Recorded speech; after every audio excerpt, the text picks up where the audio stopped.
Hey guys, today I'm going to be trying to fix this iPad. As you can see, it does work. Let me just go ahead and power it up. There you can see, it does work, but it just has a cracked screen, so we're going to try to replace that. This is an iPad 6,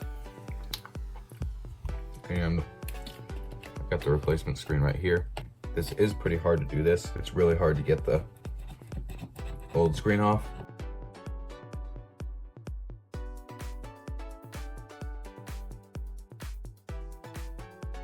The heck is that? It would have been nice if they sent me that last time I bought this. That's the home button gasket. Interesting. Okay, we've got to try to get this old screen off. You can see it does actually work, but it's just super cracked, and the touchscreen is also not that good. You can see there it is on iOS 13 as well. So this, it's not in great condition, but I think it's going to be working pretty good once we replace the screen. The issue is I don't really have a proper heat mat, so I just heat this up on my heater. But the heater is not big enough to heat the entire screen, so I'm not 100% sure what to do about that. Last time I bought that screen, it also didn't work either. So, okay, so I'm not sure what's happening here, but not sure how well you can see that. But this screen is actually has expanded out, so I don't know what's up with that, but hopefully that means we got it hot enough.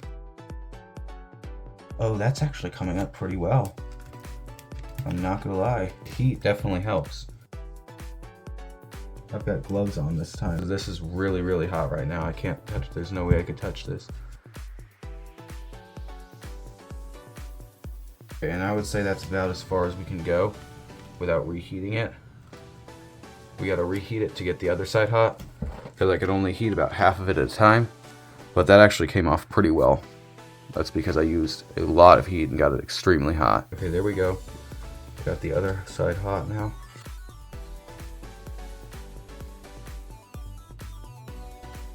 I may have already messed that up actually.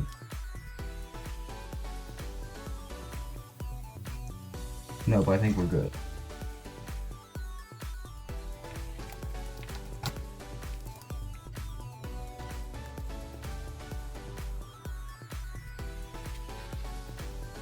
Ooh, wow, yeah, okay.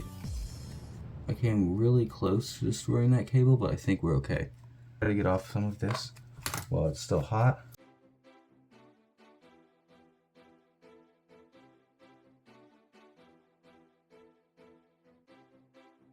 Okay, that actually went pretty well.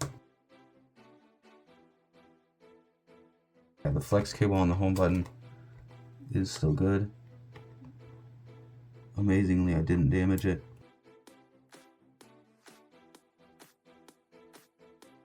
And there we go. I think that's good. And now we gotta take out these 4 corner screws.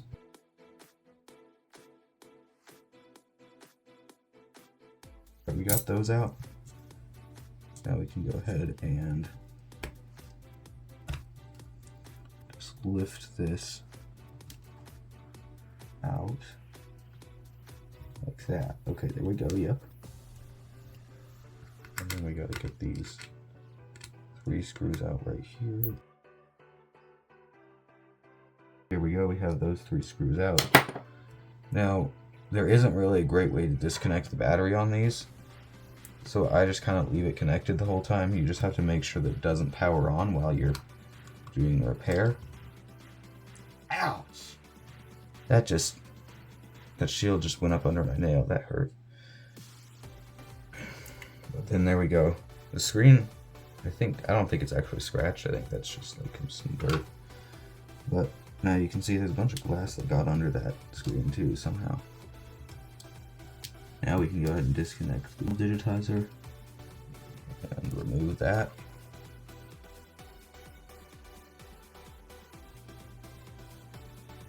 And then,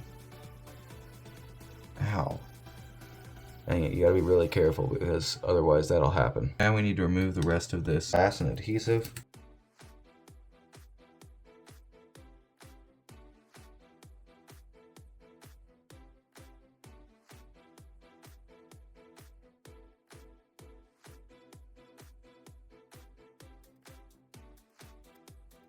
Okay, now all of the adhesive is removed.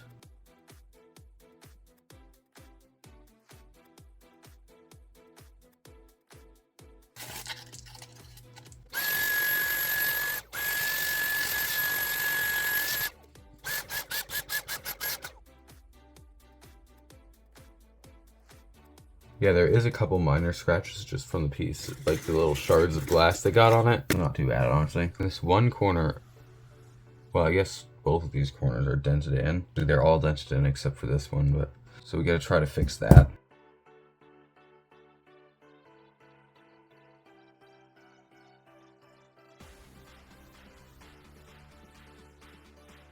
Okay, well, we're not gonna be able to fix that corner, so hopefully the new screen will be able to go on over it. I didn't even notice that, but the power button bracket there is totally bent.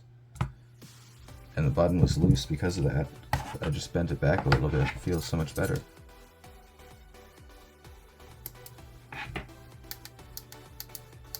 Oh wow, yeah, look at that. That feels so much more clicky.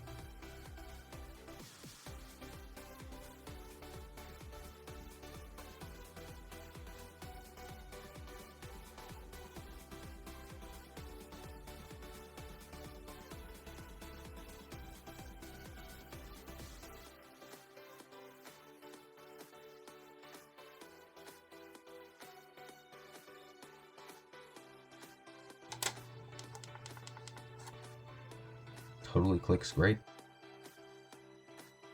Okay, those are connected.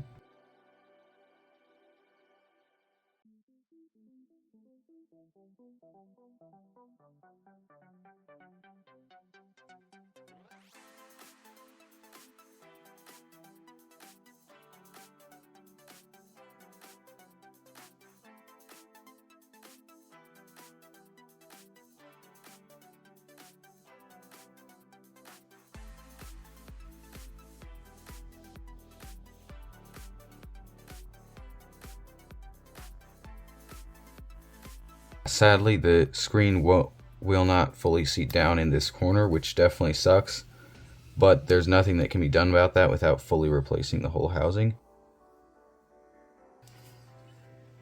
And then we can go ahead and peel off this final plastic protective layer. And now this thing is actually looking pretty nice. Way better than before. And this screen is pretty cheap, it's only like $11. Went pretty well overall. And it looks like Touch ID, yeah, Touch ID is still working, so that's good. So that is it for this video. Thank you guys so much for watching, and I will see you guys in the next one.